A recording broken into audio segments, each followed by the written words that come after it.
Hey Good Life family, thank you for joining me for today's 128 moment. And I want to share something with you that happened in my life this week.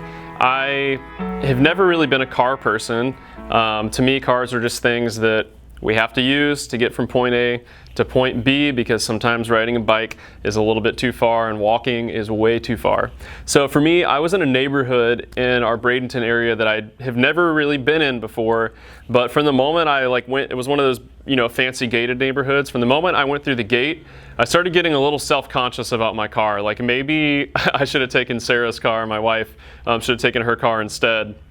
I'm still driving, rocking my '07 Honda Accord, and I don't ever feel anything weird about that until all of a sudden I was in this neighborhood where I started kind of questioning things and was like, man, maybe I really don't have it all together. And it stirred some things in my heart of like, man, what would it be like to have a house this big or to have a nicer car and fancy stuff? But I want to encourage you that in my time reading through our Good Life Journal this week, we read through a portion of scripture that was Psalm 23. And the very first thing that is shared, the psalmist writes, is the Lord is my shepherd, I shall not want.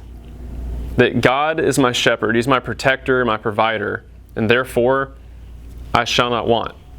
And I say that to just ask you the question, what are the things in your heart that, if you're being honest, that you long for, that maybe are trappings of the world, things that promote ourselves versus the things of God?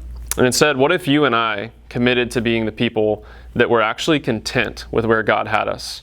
It doesn't mean that we want to be the best that we can be. It doesn't mean that we don't want to continue to push forward in our jobs or relationships or whatever that might be. However, I do think it means that we need to have a different mindset than the world around us. That those things that cause pride in us or cause envy in us or cause us to want to push forward in the ways of the world, instead, we need to be a people that can say, the Lord is my shepherd. Therefore, I'm good. I don't need anything else. I have everything I need in Jesus. And what a radically different way to view the world that would be if you and I as the church found our identity and found our contentment in the person of Jesus and not the things of the world. So when I'm done here, I'm going to hop back in my '07 Accord and I'm going to feel all right about it. I know it's not the fanciest car, but it gets the job done for me.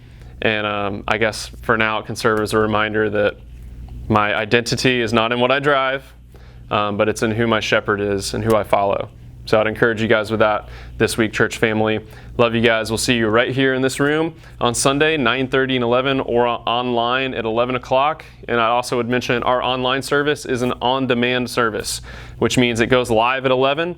However, it stays up all week, all month throughout that. So that means you can watch it multiple times if you're so inclined. You can share with other people. Just letting you know, even if you can't catch it right at 11, you're going to watch it in the afternoon or at night. That's cool too. Just letting you know it's on demand. It's not going away. And love you guys. We'll see you this Sunday.